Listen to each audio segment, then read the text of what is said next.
네, 안녕하세요. 네, 오늘 세미나를 맡게 된 21학번 수학과 김경만이라고 하고요. 일단 만나서 대단히 반갑습니다. 일단 그래서 어, 네, 시작을 해볼 거고요. 제 주제는 이제 아까 말씀해 주셨던 것처럼 매트릭스 돔, 컨디션 넘버의 아이겐밸류 프로블럼에 대해서 말씀을 드릴 거고,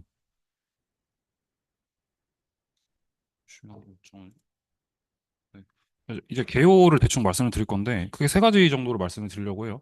첫 번째로는 이제 저희가 상대 오차라는 개념이 굉장히 중요하게 다뤄지거든요. 이건 이제 컨디션 넘버랑 상당히 밀접한 관련이 있는데 여기서 주목해야 될 키워드는 amplified라는 단어예요. 그러니까 상대 오차라는 게 얼마나 증폭되는지를 보는 게 굉장히 중요하거든요. 그래서 이거에 대해서 이제 말씀을 드릴 거고 추가적으로 위에 제가 써놓은 내용은 컴퓨터라는 건 사실 연속적인 값을 이산짝으로 옮겨서 이제 연산을 하기 때문에 필연적으로 오차가 발생할 수밖에 없죠. 그래서 연산을 하면서 그 오차를 최대한 줄여가는 방향으로 이제 저희가 수치적으로 어떻게 해석을 할 거냐가 상당히 중요한 이슈가 되고요. 네, 두 번째로 저희가 이번 시간에 이제 행렬에 관련된 연산을 할 건데 노름을 사용할 때 저희가 여러 가지 노름이 있는데 가장 친숙한 이제 유클리디안 노름을 쓸 거예요. 그리고 여기서 다루는 대부분의 행렬들은 다 인버터블하고 시메트릭한 경우를 많이 볼 거예요. 네, 그리고 마지막으로 저희가 아이겐밸류 프로블럼에 대해서 간략하게 보고 끝내겠습니다. 네, 저희가 이제 에러 다이어그램을 이제 하나 준비를 했는데 이거 어떻게 생각을 하시면 되냐면 어떤 x라는 게 있을 때 fx라는 이제 맵을 생각을 해요. 근데 우리가 보고 싶은 건 어떤 거냐면 x 더하기 델타 x니까 즉 절대 오차가 델타 x 정도 차이가 날 때 인풋이 델타 x 정도 차이가 나면 아웃풋도 어느 정도 차이가 되겠죠. 그걸 델타 y라고 보는데 제가 아까 말씀드렸던 거는 저희가 상대 오차를 본다고 했어요. 그래서 백워드 에러 즉 인풋 값이 델타 x 정도의 절대 오차 차이가 나면 이거의 상대 오차는 델타 x를 x로 나눠준 값이 되겠죠. 그리고 똑같이 이제 포워드 에러 즉 아웃풋 에러 같은 경우에는 절대 오차는 델타 y고 상대 오차는 y분의 델타 y가 될 거예요. 계속 강조드리지만 저희가 주목할 거는 상대 오차 간의 비율을 볼 거예요. 즉 백워드 에러랑 포워드 에러 간의 비율이 어느 정도 될 것이냐라는 게 오늘 메인 포인트라고 보시면 돼요. 사실 여기서는 이제 F라고 썼지만 이 F는 오퍼레이터로 볼 수 있으니까 우리가 이제 여기서는 행렬로 주로 볼 겁니다. 물론 함수에 대한 조건식도 사실 따로 증명이 돼 있고 여러 가지 이론들이 있지만 오늘 행렬에 대해서만 주로 다룰 거예요. 되게 트리비얼한 예시를 가지고 왔는데 첫 번째 연립방정식은 되게 쉽죠. 눈으로도 이제 암산할 수 있을 정도로 되게 쉬운데 두 번째는 이제 모디파이드 시스템 아주 살짝 변형을 준 거예요. 그러면 x1이라는 친구는 3보다 살짝 커지고 x2라는 친구는 2보다 살짝 작아지네요. 그렇죠? 그래서 이거는 이제 쉽게 이제 계산을 할 수가 있고 살짝 정말 살짝 일반화를 해보면은 1 더하기 h라는 게 이제 더해진 것으로 이제 저희가 표현을 할 수가 있겠죠. 이 경우에 어떻게 되는지 저희가 한번 보겠다는 얘기인데 이걸 이제 어떻게 해석을 하는 거냐면 이 5랑 1 더하기 h라는 이제 이거를 인풋 이제 보고 이거에 h만큼 이제 저희가 변화를 줬죠. 그럼 그만큼 에러가 발생할 수밖에 없게 되죠. 그렇죠? 그래서 이거는 컴퓨터가 연산하는 거를 이제 대충 이제 러프하게 표현을 한 건데 이럴 때 다른 상대 오차 간의 비율이 어떻게 될 것인가라는 걸 주목해서 보시면 돼요. 네, 여기서 아주 간단하게 볼 건데 여기 relative change in b라는 거는 b의 상대 오차를 얘기를 하는 거고 아까 말씀드렸던 것처럼 델타 b를 b로 나눠주면 되겠죠. 여기서는 이제 두 개가 스칼라가 아니라 벡터기 때문에 저희가 잘 아는 유클리드한 노름을 써서 계산을 하면 되고 델타 b라는 거는 모디파이드 된 시스템에서 오리지널 시스템인 경우를 뺀 거예요. 그래서 사실 이건 되게 트리비얼하게 그냥 0이랑 h로 나오죠. 그래서 똑같은 경우로 델타 x 같은 경우도 해보면 이런 식으로 계산을 할 수가 있어요. 사실 이거는 단순 계산이니까 어렵지 않죠. 네, 그래서 저희가 상대 오차를 계산을 해보면 이 경우에 상대 오차가 같아요. 그렇죠? 그럼 이 경우 저희가 어떻게 해석을 할 수 있냐면 어떤 하나의 변수를 건드렸을 때 그 하나의 다른 변수가 튀지 않는다는 거예요. 그래서 되게 이 선형 시스템은 되게 웰 컨디션 돼 있다고 저희가 얘기를 합니다. 저희가 계속 얘기하는 거는 상대 오차 간의 비율이 되게 중요하다. 이 얘기를 계속 하고 넘어가고요. 그럼 이제 저희가 웰 컨디션드인 걸 들어봤으니까 일 컨디션드인 것도 한번 봐야겠죠. 네, 이 경우에는 살짝 뭐가 달라졌죠. 1.5씩 하는 친구들이 조금 들어갔는데 이 경우에도 원래 오리지널 시스템의 값은 2하고 1입니다. 그렇죠? 이건 계산이 되게 쉽죠? 근데 이 경우에 살짝 저희가 변형을 줄 건데 플러스 h라는 값으로 조금 변형을 주면은 x1이랑 x2가 조금 더럽게 값이 나오게 돼요. 이 경우에 상대 오차를 구해보면 어떻게 되죠? 비율 차이가 엄청나게 크죠. 저희 직관을 뛰어넘는 수로 엄청나게 크죠.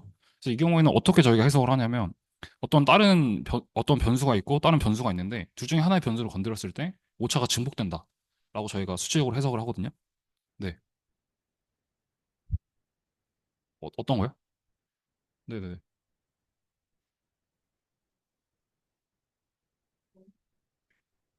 네.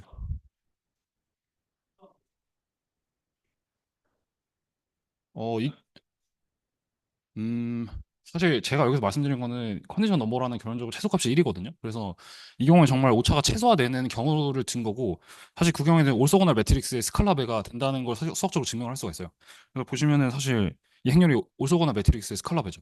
그렇죠? 근데 어쨌든 이제 그건 차치하고, 일반적으로 사실 웰 컨디션드라는 거는 저희가 그 컨디션 넘버 즉 상대 오차 간의 비율이 되게 우리가 상상할 수 있는 작은 숫자로 나타났을 때 웰 컨디션드 된다고 얘기를 합니다. 보통 이 숫자는 좀 상대적이겠죠. 컴퓨팅 파워에 따라서. 예를 들어서 뭐 G컴으로 들었을 때 이 비율이 100이 나오는 거랑 뭐 수계실에 있는 GPU 있는 빵빵한 컴퓨터에서 100이 나왔을 때랑 다르겠죠. 그래서 후자인 경우에는 사실 웰 컨디션드 되었다고 볼 수가 있는 거예요. 이건 사실 그 특정한 상황에 따라 다른 거라서 네, 이건 좀 유도리 있게 넘어가도 되는 부분이에요. 네, 넘어가도 될까요? 네.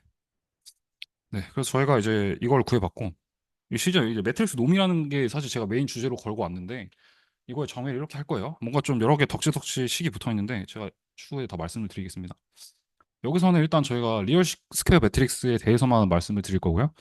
이 매트릭스 놈이라는 거를 잘 구조를 보시면 어떤 x랑 ax는 둘 다 벡터죠. n차원 벡터예요. 근데 이거에 이제 유클리드한 노름을 취한 거에 비율을 봤어요. 근데 여기에 맥시멈을 보겠다는 얘기거든요.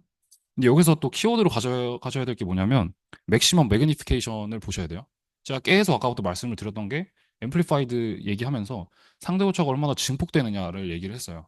이 경우도 어떻게 돼요? X 벡터라는 친구의 크기가 있는데 이 행렬 A라는 걸 통해서 이제 하나로 이제 매핑이 되겠죠.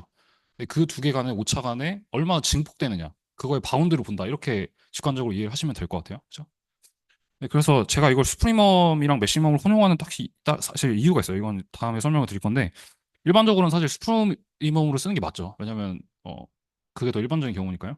근데 이건 제가 말씀을 드릴 거고 밑에 이제 여기서 쓴 거는 뭐냐면 이걸 통해서 저희가 컨덴션 넘버를 정의를 합니다. 네. 물론 다르게 정의하는 방법도 있지만 제일 기본적인 거는 매트릭스 놈을 통해서 정의하는 방식이 제일 기본적인 방식이거든요. 네.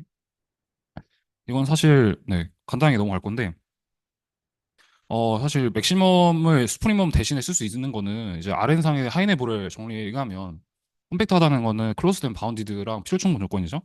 근데 저희가 유니스피어를 생각을 할 거예요. 지금 전에 보시면 얘네가 얘는 그 A는 행렬이기 때문에 이제 X 벡터의 절대값을 안으로 살짝 넣어줄 수가 있죠. 그렇죠? 그럼 결론적으로 얘는 유니서클에 이제 맥시멈을 본다라고 생각을 할 수가 있는데 저희가 여기서 키포인트는 뭐냐면 이 수치 해석학에서는 저희가 인피니트 다이멘셔널한 경우를 보지 않는다는 거예요. 사실 이거는 물론 모든 경우가 그렇진 않겠지만 대부분의 수치 해석학에서는 그렇게 보지 않는다는 겁니다. 자, 이걸 강조드리는 건 무슨 이유냐면 사실 이 세 번째 문장이 수치 해석학이라는 과목의 전체 흐름을 뚫는 되게 좋은 인사이트를 가지고 있거든요. 그러니까 어떤 무한 차원 문제를 풀 때 수치 해석학에서는 이걸 어떻게 하면 유한 차원으로 잘 근사시켜서 풀 거를 생각을 하는 거기 때문에 그래서 제가 사실 일부러 맥시멈을 쓴 거예요. 왜냐하면 수프리멈을 쓰면 그 의미가 희석되니까. 네, 그렇게 이해를 하시면 될 것 같고 첫 번째랑 두 번째 내용은 저희가 해석학 2에서 배운 익스트림 배럴류 티어럼을 이제 RN상에서 적용을 한 거죠. 네, 결론적으로 그래서 맥시멈을 사실 스프리멈 대신에 써도 된다라는 걸 말씀을 드린 거고 네, 그래서 저희가 레일라이 큐전트라는 친구도 볼 건데 이 친구를 통해서 실제로 매트릭스 놈을 구할 수가 있습니다. 되게 그 파인한 방식으로 구할 수가 있어요. 이 B를 시메트릭한 매트릭스라고 보면 레일라이 큐션트는 다음 같이 정의가 되거든요. 이 제가 브레킷으로 쓴 거는 이제 이너 프로덕트를 쓴 건데 여기서는 저희가 미적분학에서 쓰는 이제 스탠다드한 이너 프로덕트를 쓸 거기 때문에 계산할 때는 저희 행렬의 트랜스포즈 형태로 나오게 되거든요. 사실 물론 일반적인 경우에 이너 프로덕트에 대해서도 할 수 있지만 결국은 저희가 에드 조인트 매트릭스를 말씀을 드려야 돼서 오늘 일단 스탠다드한 이너 프로덕트만 말씀을 드릴 거고 레일라이 큐션트는 추후에 계속 나오시기 때문에 한번 눈에 담아두고 가시면 될 것 같아요. 네, 넘어가겠습니다. 네, 시메트릭한 매트릭스의 성질을 이제 볼 건데 사실 시메트릭한 매트릭스는 굉장히 좋은 성질을 가지고 있죠. 사실 이거에 대한 증명은 하지는 않을 건데 시메트릭한 매트릭스가 되기 위한 필요충분 조건은 어떤 행렬이 있는데 이게 올소고널리 이코벌런트 투어 리얼 다이고널 매트릭스라는 거예요. 사실 이거는 굉장히 좋은 성질을 가지고 있는 건데 여기 보시면은 A라는 게 QD, Q 인버스 또는 QD, Q 트랜스포즈로 쓸 수 있는데 Q라는 건 저희가 올소고널 매트릭스죠. 그래서 결론적으로 애초에 Q 인버스가 Q 트랜스포즈랑 같죠. 그래서 이거는 그냥 써놓은 거고 저희가 여기서 또 볼 수 있는 게 뭐냐면 A랑 D라는 행렬은 서로 시뮬러죠. 그렇기 때문에 이걸 기저 표현의 관점에서 보면 이 Q라는 올소거나 매트릭스 안에 이 N차원 아이겐 벡터들로 이루어진 굉장히 좋은 베이시스를 품고 있다는 뜻이 돼요. 근데 결론적으로 이걸 직관적으로 이해할 때는 어떻게 하시면 되냐면 어떤 행렬이 시메트릭하면은 얘는 정말 파인하고 정말 계산하기 좋은 베이시스를 가지고 있는 행렬로 분해할 수 있다. 이렇게 이제 직관적으로 이해하시면 될 것 같고, 리마크를 하시면은 이거는 사실 이것도 증명하는 게 어렵진 않은데, 시메트릭 하면은 모든 고유값들은 다 실수값입니다. 네, 이거는 네, 거의 증명 어렵지 않고 넘어갈 거예요. 네, 그래서 실제로 저희가 레일라이 퀴전트의 최대값이랑 최소값을 구할 수가 있거든요. 이거를 이제 구해보는 과정을 간략하게 볼 건데, 이제 B라는 거는 저희가 시메트릭하다고 봤죠. 그래서 증명 과정을 잠시 볼게요. 근데 전에 아까 저희가 이제 시메트릭하면 어떻다고 했어요? 굉장히 좋은 그 베이시스를 품고 있는 행렬들로 분해가 가능하다고 했죠. 그걸 그대로 이용할 건데, 이제 V1부터 Vn까지를 올소노멀 베이시스로 볼 수가 있어요. 왜냐하면 시메트릭하기 때문에. 그래서 이거의 경우에 이제 어떤 임의의 n 차원의 x 벡터를 이제 vi 벡터들의 그 개수의 합으로 나타낼 수가 있겠죠. 왜냐면 베이시스니까. 그래서 고유값들을 람다 1부터 람다 n까지 이렇게 정렬을 시켰다고 할게요. 그리고 저희가 라일라이 큐션들을 지금 계산해 볼 거예요. 사실 이거는 그렇게 어렵지가 않은 게 이 vi 벡터랑 j 벡터가 서로 올소놈을 하기 때문에 i랑 j랑 같으면 이너 프로덕트 값이 1이 되고 j랑 i랑 다르면 이너 프로덕트 값이 죽어버리죠. 그래서 사실 시그마가 두 개가 나와 있어서 굉장히 이제 어려워 보이지만 실제로는 되게 간단하게 정리가 되고 저희가 지금 유클리디안 노름을 쓰고 있기 때문에 그 시그마 n은 1부터 i는 1부터 n까지 ai의 제곱은 x 벡터의 크기랑 같게 되겠죠. 네, 그런 식으로 돼서 rx라는 친구가 람다 1이라는 그 최대 고유값으로 이제 바운드가 된다라는 건데 사실 여기서 끝내면 부족하죠. 이걸 맥시멈이라는 표현을 썼기 때문에 실제로 이 람다 1이 되는 레일라이 퀴션트의 그 값을 찾아야 돼요. 사실 이건 되게 트리비얼한 게 V1을 넣으면 람다 1이 바로 나오죠. 그렇죠? 이건 사실 네, 바로 눈으로 보시면 알 수 있고 반대의 경우도 똑같아요. 반대의 경우는 람다 1을 람다 n으로 바꾸고 RX에 있는 이제 부등호를 반대로 바꿔주면 되겠죠. 그렇죠? 그래서 저희가 레일라이 퀴션트의 최대값과 최소값을 아이겐 밸류 관점에서 볼 수가 있다라는 얘기고요. 저희가 실제로 매트릭스 놈을 되게 좋은 형식으로 표현할 수가 있어요. 이거에 대한 증명 아이디어를 간략히 말씀드리면 일단은 그 콜로라리의 내용은 이제 어떤 행렬 A의 노름이라는 거는 어떤 고유값의 루트 형태로 나타낸다는 건데 이 고유값은 A 트랜스포스 A의 이제 행렬의 고유값이라는 얘기인데 사실 여기서 눈치가 빠르신 분들이 여기서 특이값 분해를 생각하실 수 있을 것 같아요. 그렇죠? 특이값 분해라는 것 자체가 A 트랜스포스 A의 고유값으로 이제 분해를 하는 거잖아요. 사실 이것도 나중에 저희가 또 연관성을 볼 수 있고 기하학적으로 관찰할 수도 있어요. 그거는 제가 나중 슬라이드에서 보여드릴 거고 증명 과정을 간단하게 보면 여기서의 테크닉은 뭐냐면 그 행렬 A의 노름을 구하기 위해서 저희가 그냥은 할 수 있는 게 딱히 없거든요. 그래서 그냥 분자분모를 제곱을 해주면 얘를 결론적으로 이제 이너 프로덕트를 쓸 수가 있고 저희가 행렬 연선을 할 건덕지가 생겨요. 그렇죠? 여기서 쭉 보시면 AX 벡터랑 AX 벡터 이너 프로덕트인데 얘는 아까 말씀드렸던 것처럼 저희가 스탠다드한 이너 프로덕트를 쓰니까 트랜스포즈 형태로 쓸 수가 있고 그렇죠? 그럼 A 트랜스포즈 A는 시메트릭하죠. 그렇죠? A 이거 자체는 그렇기 때문에 저희가 똑같이 레일라이 퀴오션트의 똑같은 형식이 나왔네요. 그래서 이거에 대한 최대값과 최소값을 그대로 반영을 할 수가 있어요. 그렇죠? 근데 매트릭스 놈의 정의 자체가 이 이제 분모분의 분자 이 식의 최대값이었으니까 이 고유값에 그냥 루트만 씌워주면 되겠죠. 그렇죠? 네, 이런 식으로 저희가 유도를 할 수 있다는 얘기예요. 그래서 이거는 이제 좀 완결성을 높이기 위해서 콜로라리 두 개를 그냥 가져왔는데 사실 딱히 증명을 하지는 않을 거고 말씀만 드리려고 가져왔어요. 어떤 스퀘어 매트릭스 A가 있을 때 A 트랜스포즈 A의 이제 고유값이 람다면 이제 A 트랜스포즈의 고유값도 람다다라는 건데 증명은 사실 어렵지 않고 이건 넘어갈 거고요. 두 번째는 비슷한 것을 또 이제 A 인버터블한 A에 대해서도 할 수 있다는 얘기인데요. 이 경우에는 이제 루트 람다분의 1로 나오는데 여기서 보셔야 될 거는 여기에서의 람다는 가장 작은 람다죠. 그런데 여전히 A 트랜스포즈 A에서의 고유값으로 나오기 때문에 결국에 이 친구도 특이값 분해랑 관련이 있겠다라는 인사이트를 얻으실 수가 있어요. 그렇죠? 네, 이런 식으로 해서 넘어가고 이제 여기서 저희가 이제 정의를 하나가 하게 돼요. 컨디션 넘버 오브 인버터블 매트릭스. 즉 여기서 인버터블 매트릭스에 대해서만 컨디션 넘버를 정의하는데 사실 그 이유는 이제 특이값 분해를 말씀을 드리면 사실 더 와닿을 수가 있는데 그럼 이렇게 질문을 하실 수도 있을 것 같아요. 그럼 만약에 A가 싱글로 하면 어떡하냐? 그럼 컨디션 넘버를 어떻게 정의하느냐라고 의문이 드실 수 있는데 그 경우에 저희가 그냥 무한대로 간다고 정의합니다. 네, 그런 경우는 이제 웰 컨디션드가 되지 않겠죠. 그래서 그건 추후에 이제 SVD 말씀드리면서 이제 규명할 수가 있고, 그래서 이런 식으로 정의를 하는데 이런 식으로 왜 정의를 했느냐는 다음 정리에 의해서 저희가 모티베이션이 된다는 거죠. 이 식을 보시면 뭔가 복잡해 보이지만 이걸 해석을 해보면 뭐예요? 어떤 변수의 상대 오차분에 어떤 변수의 상대 오차의 비율이 들어가 있죠. 제가 이걸 첫 번째부터 계속 강조드렸던 게 뭐냐면 우리가 결국 봐야 되는 거는 절대 오차가 아니라 상대 오차가 얼마나 증폭되는지를 봐야 된다. 그렇죠? 근데 여기 컨디션 넘버라는 게 이 상대 오차 간의 비율들을 어떻게 해주고 있나요? 바운드 해주고 있죠. 그렇죠? 그래서 결론적으로 컨디션 넘버가 되게 작고 좋으면 이 시스템은 되게 웰 컨디션도 하고 푸는데 그렇게 지장이 없다라고 판단할 수가 있다는 얘기예요. 그렇죠? 네. 이거 그냥 증명을 이제 쭉 적어왔는데 사실 어렵지 않아요. 왜냐면 그냥 놈에 대한 성질을 쓰는 거기 때문에. 그래서 여기서 딱 챙겨갈 포인트가 딱 두 개가 있어요. 첫 번째는 이 증명이 되게 쉽다는 거예요. 지금 쓰고 있는 성질을 보면 AX는 B, AX 더하기 델타 X는 B 더하기 델타 B 이것만 쓰거든요. 그리고 하나 더 쓰는 게 뭐냐면 놈에 대한 성질을 써요. 지금 보시면은 밑에 X 벡터의 노름이랑 이제 A 인버스 B는 이제 당연히 같겠죠. 왜냐면 당연히 이제 인버스를 치면 되니까. 그럼 얘를 이제 어떻게 어퍼 바운드를 시키냐면은 행렬 A의 노름이랑 B 벡터의 노름을 어퍼 바운드를 시키죠. 사실 이거는 이제 정의상 당연한 거죠. 그래서 저희가 리마크를 어떻게 할 수가 있냐면 이 경우가 두 개였잖아요. 이 두 개의 증명 거의 똑같거든요. 지금 보시면은 차이가 거의 없죠. 순서가 바꾼 정도이기 때문에 이거 하나 말씀드리고 넘어갈 거고 사실 이 성질만 써서 이게 모든 걸 다 증명을 하거든요. 사실 저희가 어떤 특정 상황에 대해서 굳이 L2 노름을 고집할 이유가 없다는 거예요. 다른 노름을 써도 되거든요. 네, 그래서 제가 그냥 예시로 혹시 노름이라는 거 처음 들어보시는 분들도 있을 것 같아서 에런 노름이라는 걸 가져왔는데 이 경우에는 이제 네, 절대값의 합도로 표현이 돼요. 사실 임의로 LP 노름을 잡거나 다른 요상한 노름을 가져와도 정의만 만족한다면 컨디션 넘버를 정의할 수 있다는 얘기죠. 네, 말씀.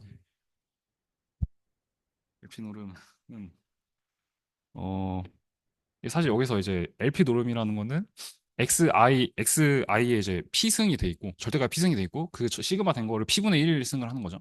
근데 이제 P에다가 1을 넣으니까 그게 다 없어져서 이제 이렇게 시그마로 표현할 수 있는 거죠. 네. 네, 네, 그렇죠, 그렇죠. 네. 미분적 분학에서, 예, 맞아요. 다루시는 그거죠. 네, 그렇죠. 네. 그리고 이제 이걸 통해서 저희가 컨디션 넘버를 이제 고유값의 관점으로 볼 수가 있어요. 네. 그래서 저희가 A의 노름이랑 A 인버스의 노름을 고유값의 관점으로 볼 수 있다고 했죠. 이건 이제 리콜에 제가 써놓고. 근데 컨디션 넘버의 정의 자체가 뭐였어요? 이 두 개를 곱한 값이었죠. 그렇기 때문에 결론적으로 이 어떤 행렬 A의 컨디션 넘버라는 거는 A 트랜스포즈 A의 고유값의 비율의 루트를 씌운 거다라고 표현을 할 수가 있습니다. 사실 이거는 어떤 의미가 있냐면 일반적으로 어떤 그 시메트릭한 매트릭스, 즉 여기서 A 트랜스포즈 A는 시메트릭하죠.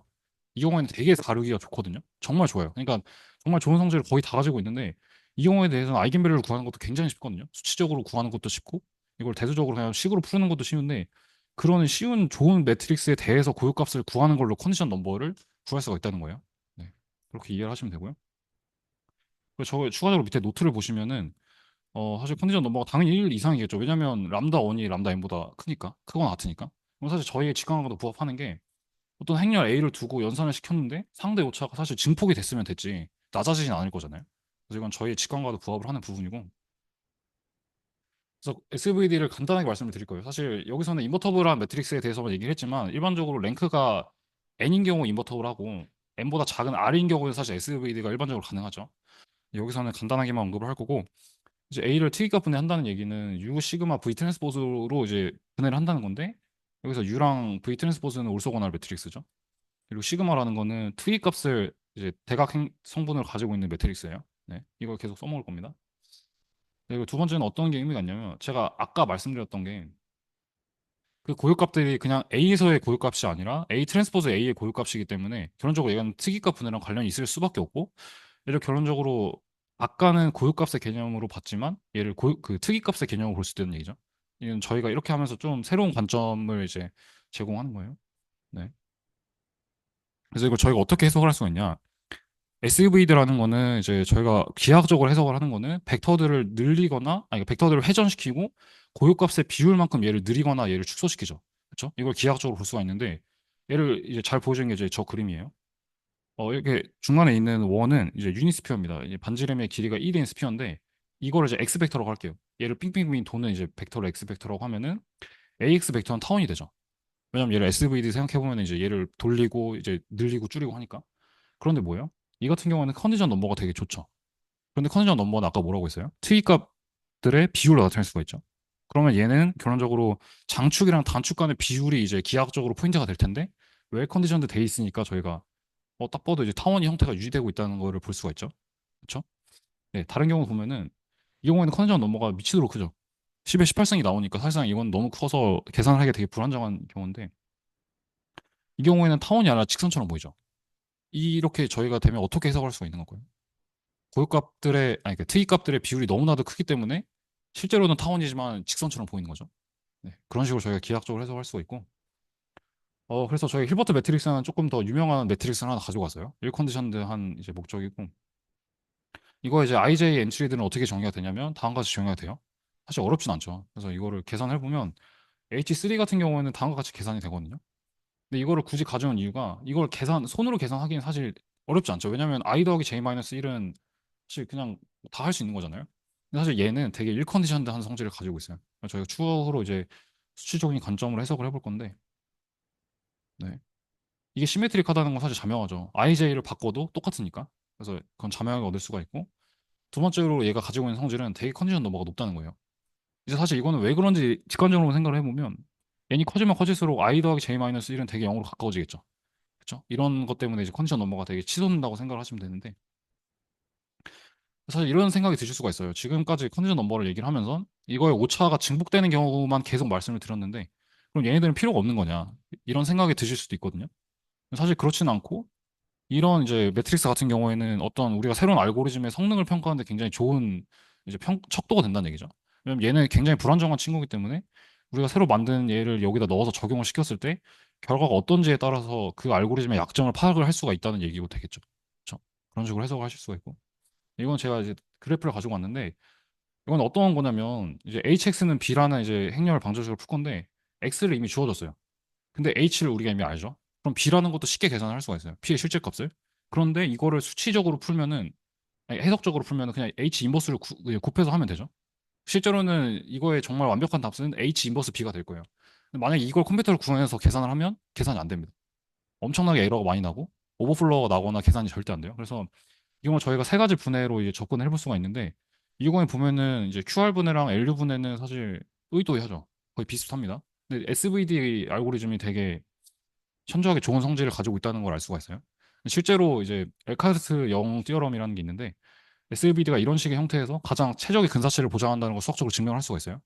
그 증명이 되는 거랑 이 그래프의 결과는 이제 부합하는 거죠. 물론 조금 더 이 경우 트리비얼한 경우는 하지만 네, 그래서 이제 컨디션 넘버인데 힐베르트 매트릭스 컨디션 넘버를 한번 봐볼 거예요.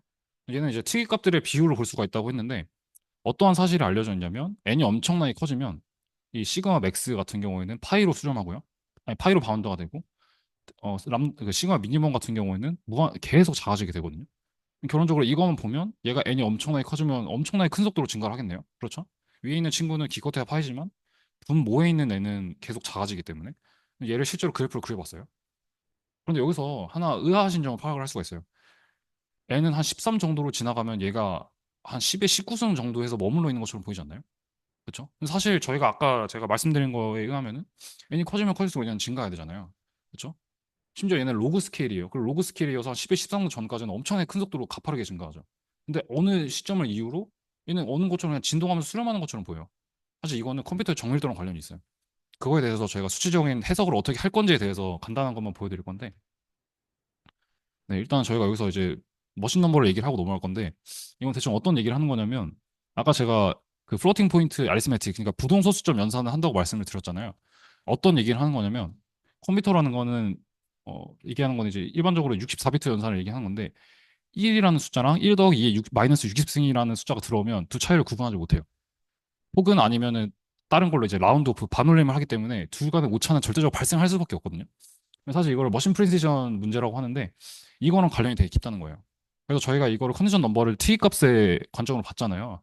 그래서 n이 엄청나게 커지면 시그마 맥스는 파이가 되고 시그마 미니멈은 되게 작아진다고 했죠. 근데 여기서 어떤 걸 저희가 봐야 되냐면 그 연산을 하고 계속 하면서 얘는 이게 마이너스 52승보다 조금 작아지는데 결론적으로 시그마 미니멈 값은 씹힌다는 얘기예요.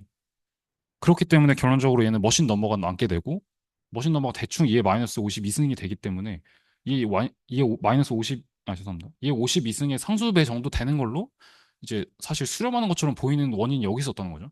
사실 이런 식으로 저희가 수치적인 그 포인트를 잡을 수가 있고요. 실제로 제가 이제 근사값을 가지고 있어요. 이걸 사실 증명하는 거는 너무 어려워서 여기 수기하는 거는 이제 좀 부적절한 것 같고 실제 HN에다가 20을 넣어서 계산을 해봤거든요. 이 넣어서 계산해보면 대충 한 10에 30승 정도가 나오죠. 엄청나게 큰 수죠. 근데 여기 아까 그래프를 보면 어때요? 19승처럼 수렴하는 것처럼 보이죠. 사실 이거는 실제로는 엄청나게 크게 증폭하지만 이 머신 프리시전 문제 때문에 이렇게 나타나는 거다. 라는 걸 이제 수치적으로 해석을 할 수가 있다라는 걸 보여드리고 싶었어요. 네. 사실 이거는 코란트 피셔 떼어럼인데 이거는 자세히 다루진 않을 거고 이거 왜 얘기를 하는 거냐면 람다 1부터 람다 n까지 얘기를 하는데 사실 저희가 최대값이랑 최소값만 다루면 중간에 있는 친구들이 서운하잖아요. 그렇죠? 사실 이거는 그냥 하는 얘기가 아니고 이 중간에 있는 고유값들도 사실 구할 수 있는 수학적 백그라운드가 다 있다는 얘기예요. 사실 수체 해석학적으로 이제 이론을 전개하려면 어떤 걸 만들기 전에 이게 사실 근사하는 게 수학적으로 가능하다라는 백그라운드가 있어야 되거든요. 사실 그걸 보여준 게 코런트 피셔 티어럼입니다. 네, 그렇게 생각을 하시면 돼요. 그래서 이건 자세히 다루진 않고 이건 이런 게 있다. 네, 정도만 넘어갈 건데 증명은 사실 또 어렵진 않기 때문에 근데 여기서 더 하나 이제 모티베이션을 줄게. 왜 우리가 올소고난 매트릭스를 쓰는지에 대한 모티베이션을 얻을 수가 있거든요. 선형대수학을 공부하신 분이라면 공감을 하는 게 사실 선형대수학에서 가장 주요한 흐름 중에 하나는 어떤 행렬을 어떻게 분해할 것인가를 찾게 되죠. 그래서 결론적으로 저희가 마지막에는 컴플렉스 빌드에서 조르단 폼이라는 걸 통해서 정말 끝판왕을 하나 보게 되죠. 이 경우에는 무조건 가능하죠. 하지만 그전에는 저희가 특정한 조건을 부여하면서 이걸 어떻게 하면 올소고날 매트릭스로 쪼개지라는 걸 많이 고민을 하게 돼요. 그 예시로는 QR 분해랑 SVD가 있죠. 그렇죠? 아까 제가 그래프에도 보여드렸었는데 근데 왜 수치 해석학자들이랑 선형대수 공부하시는 분들은 올소고날 매트릭스에 그렇게 관심을 보이냐? 이걸 조건수의 관점으로 저희 이해할 수 있다는 거예요.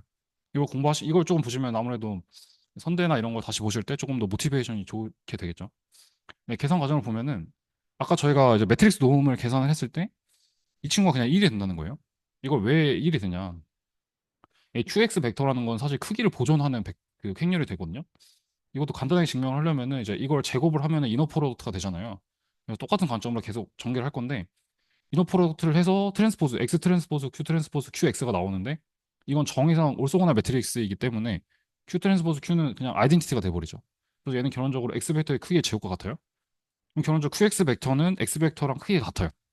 그렇게 되면 정의상 이 Q라는 행렬의 매트릭스 놈은 그냥 1이죠. 그렇죠? 여기서 또 주목을 해야 될 게 뭐냐면 저희 컨디션 넘버를 어떻게 정의했었죠? 어떤 행렬의 역행렬의 노름이랑 행렬의 노름을 곱하는 걸 정의했는데 올소가나 매트릭스 같은 경우에는 이거의 역행렬이 트랜스포즈 행렬이죠. 근데 사실 이거는 또 올소거나 매트릭스가 되겠네요. 결론적으로 이 두 개의 조건수는 다 1이라는 얘기죠. 그래서 결론적으로 올소거나 매트릭스를 저희가 왜 쓰냐면 아무리 연산을 무한번 반복해도 오차가 증폭되지 않는다는 얘기예요. 사실 그래서 선형도수학에서 올소거나를 매트릭스로 그렇게 쪼개서 분해하는 걸 배운다고 저희가 이런 관점으로 이해할 수 있는 거예요. 여기서 하나의 리마크를 할 거는 사실 L2 노름에서는 항상 참이지만 L1 노름이나 일반적인 LP 노름에서 성립하지 않아요. 그런 경우가 발레가 이제 트리비얼하게 될 수가 있거든요.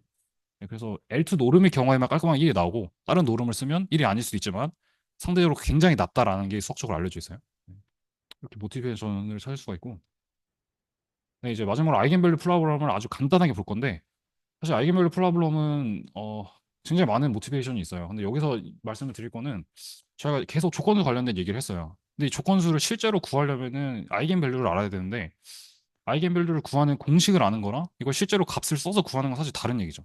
예를 들어서 뭐 10 바이 10 매트릭스가 있다고 치면은 이거에 디터민트를 써서 아이겐밸류를 구할 텐데 이걸 손으로 할 수가 있나요?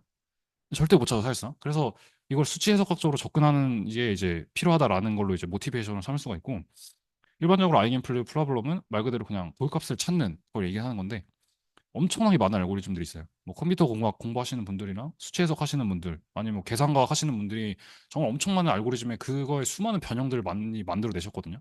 여기서는 제일 기본적인 이제 파워 이터레이션 메소드만 보고 맞출 거예요.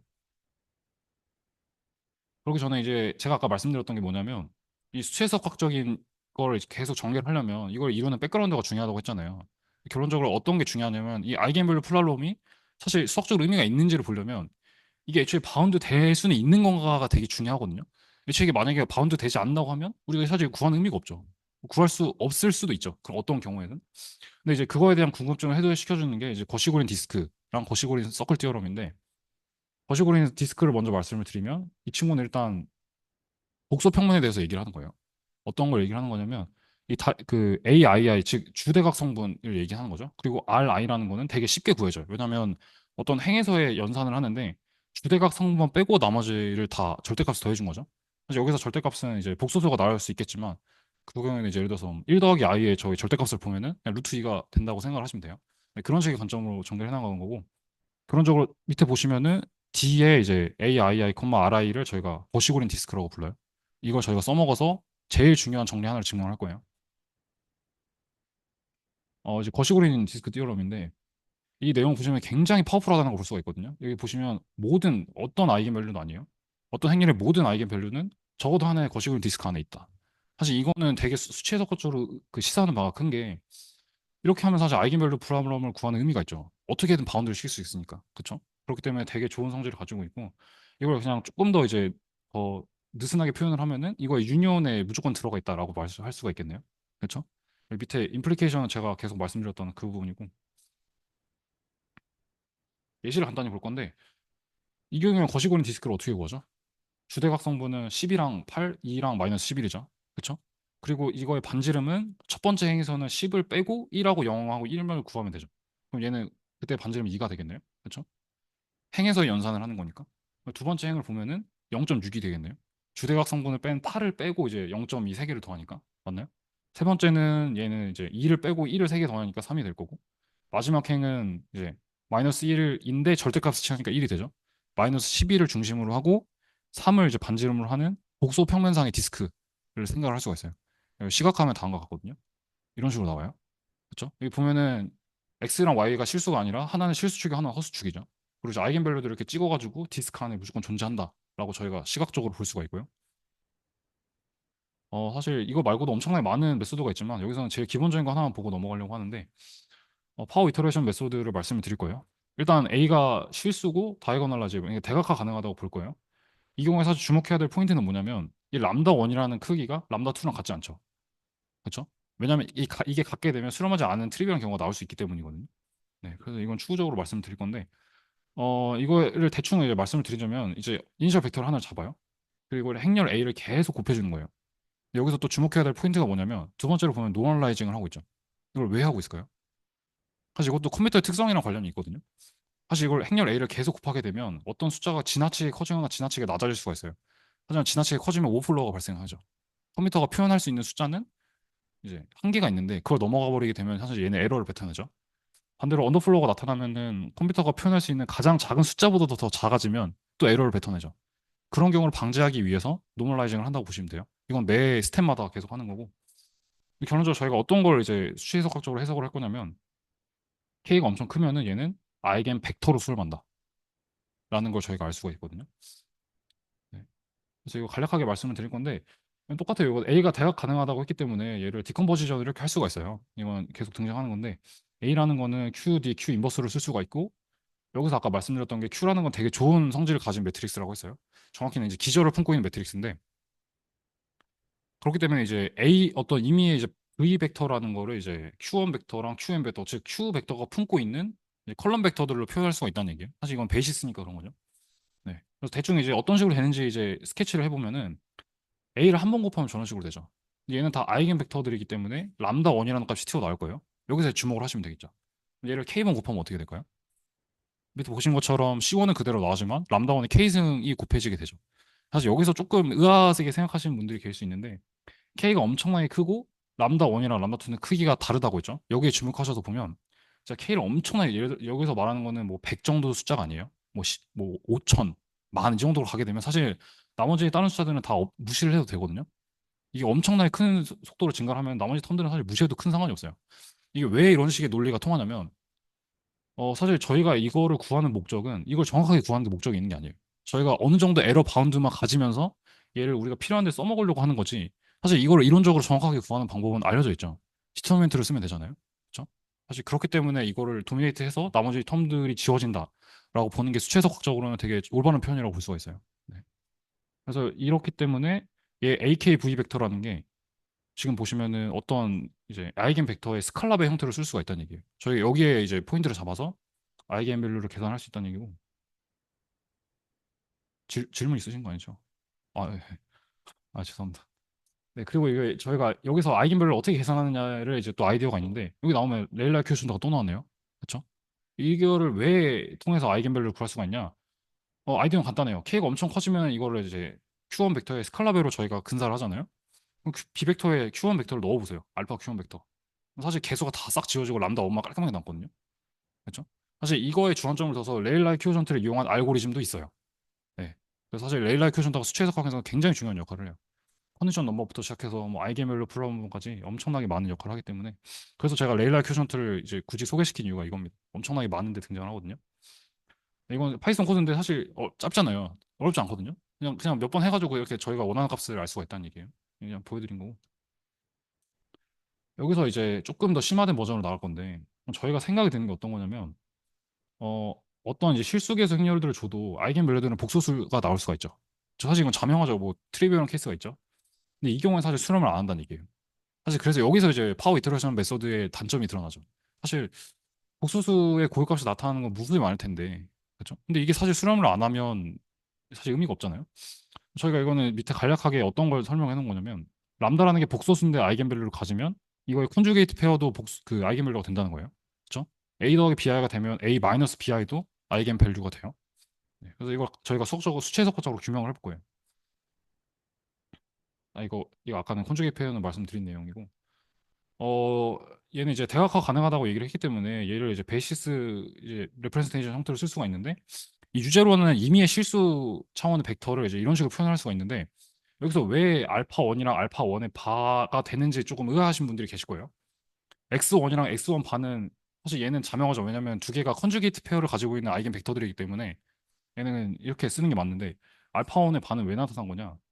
일반적으로 알파 i에서 i가 3 이상의 벡터는 저희가 실수로 놓거든요. 왜냐면 나머지 벡터는 다 실수 벡터니까. 근데 x1이랑 x1 바 벡터는 실수 개수 행렬 그 벡터가 아니죠. 복소수죠. 애초에. 그렇죠? 그래서 저희가 일반적으로 알파 1이랑 이제 알파 2라는 걸 그냥 복소수로 둔 거예요. 그래야 더 일반적으로 표현할 수가 있으니까. 그런데 얘는 실수 개수 행렬이라고 했죠. 실수 개수 벡터라고 했죠. 유제로라는 거는. 그럼 얘네가 허수 부분이 어떻게든 죽어야겠네요. 그렇죠? 그렇기 때문에 알파 바로 표현이 된다라고 이해를 하시면 돼요. 그렇기 때문에 저희가 이해를 할 수가 있고. 사실 이렇게 쓰는 이유가 또 하나 있어요. 이렇게 쓰면 오일러 공식을 써서 이제 이걸 복수로 전개할 때 되게 편해지기 때문에 이렇게 두 가지 관점이 있다라는 거고.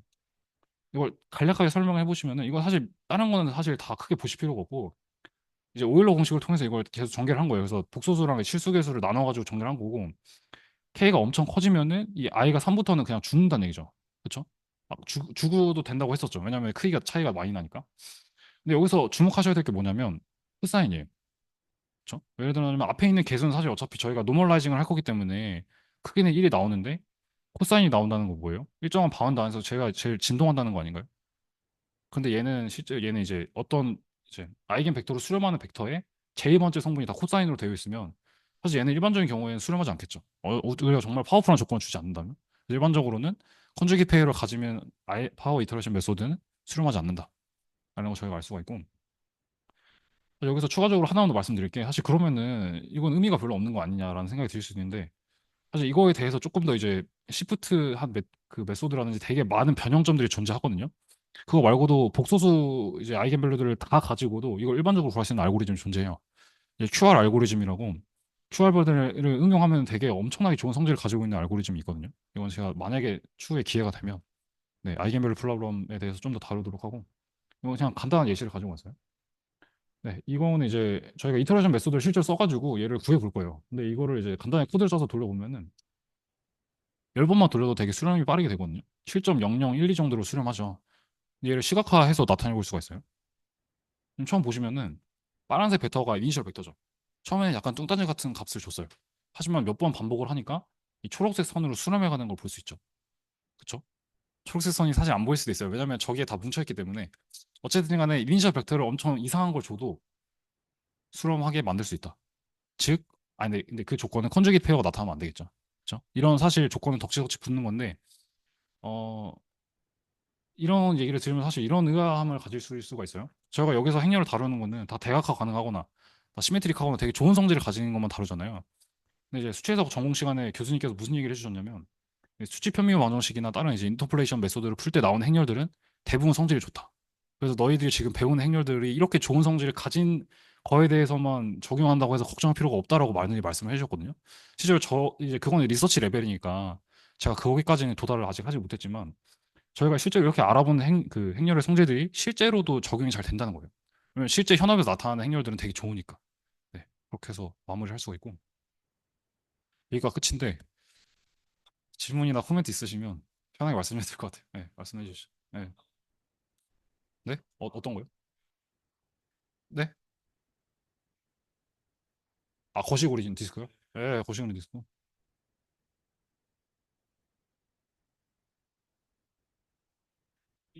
네. 네.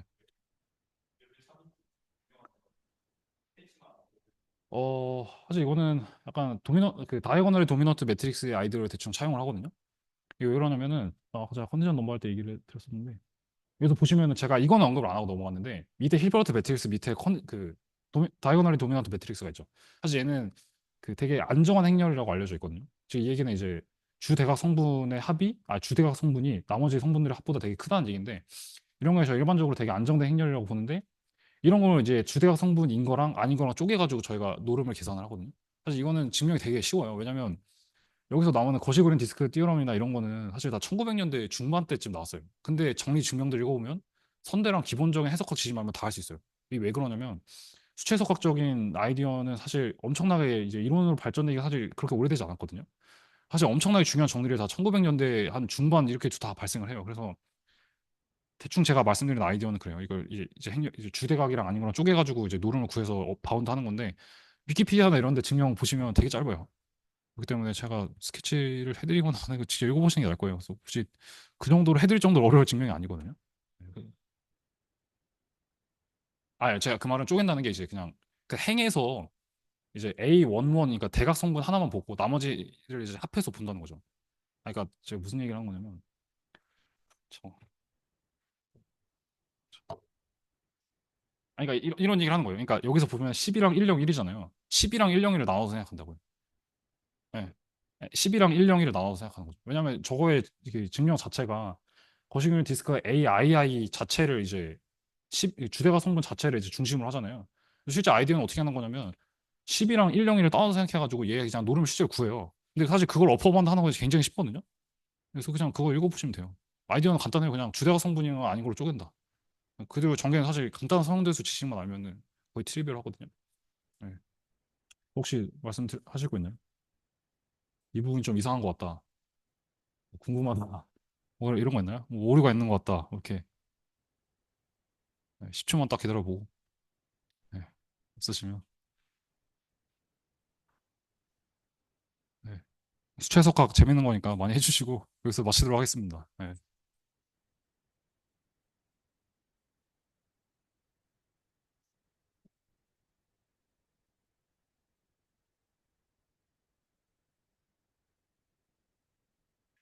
그냥 중요한